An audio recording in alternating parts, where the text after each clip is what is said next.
Watch this iron anvil plummet through the air.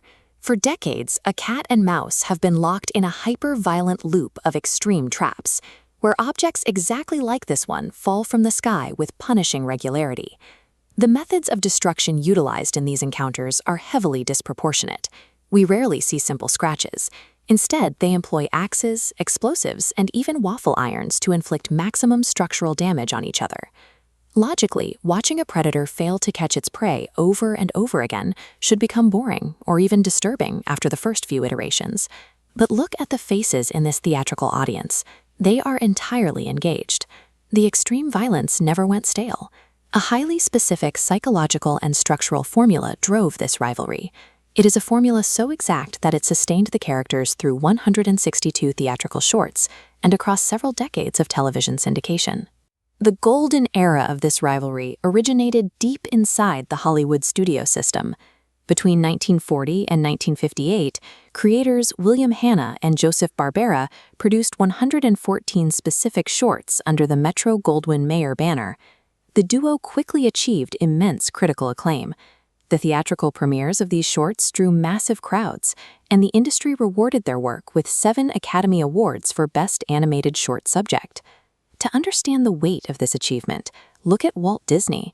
Their 7 Oscars tied the all-time record, previously held by Disney's Silly Symphonies. Competing with the most powerful figure in animation on a technical level required the development of a specific, rigid framework for the characters to inhabit. The most common assumption about a cat chasing a mouse is that the cat is hungry. In this framework, however, the cat rarely makes an actual attempt to eat his prey. Mapping internal triggers in this motive matrix, hunger is rejected. Chases stem from strict duty, revenge, or jealousy.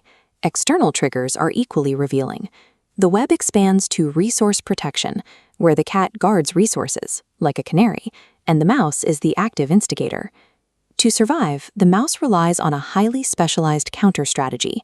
He uses opportunistic timing, manipulates the environment, and relies on an absurd physical strength that allows him to effortlessly lift objects, like heavy anvils, many times his own size. These encounters rarely resemble a natural predator and prey interaction. They are highly escalating territorial disputes fought between 2 perfectly matched equals. To make extreme slapstick palatable, the creators established strict visual boundaries. The absolute mandate across the original run was that no blood or gore would ever be shown on screen. Instead, they utilized a strict visual shorthand to safely sell fatal impacts. When a character took a hit, their body morphed into an unchanging geometric form, or their face was simply blackened following an explosive blast. The complex challenge was choreographing this intense violence and communicating true emotional weight without relying on spoken dialogue. Composer Scott Bradley solved this problem. He treated the musical score as the characters' actual voices, blending complex jazz compositions, classical arrangements, and pop music to strictly dictate the comedic timing of every chase. The combination of strict visual rules and complex musical pacing created a universally understandable language of consequence-free comedy. A closer look at the center of this dynamic reveals an underlying codependency between the characters. You see the shift in their behavior the moment the physical comedy stops and one of them faces actual, unscripted mortal danger. An underlying conscience immediately overrides their programming.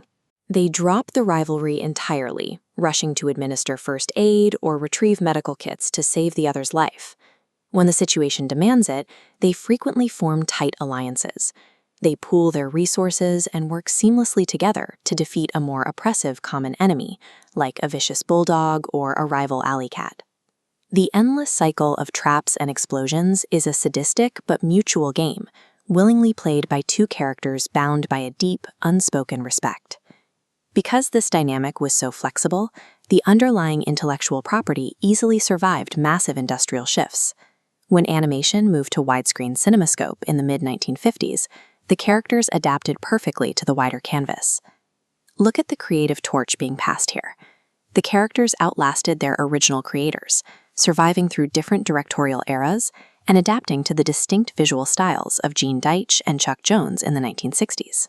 And as the technology in this vintage set became common, the format transitioned from theatrical shorts into a foundational pillar of Saturday morning television broadcasting.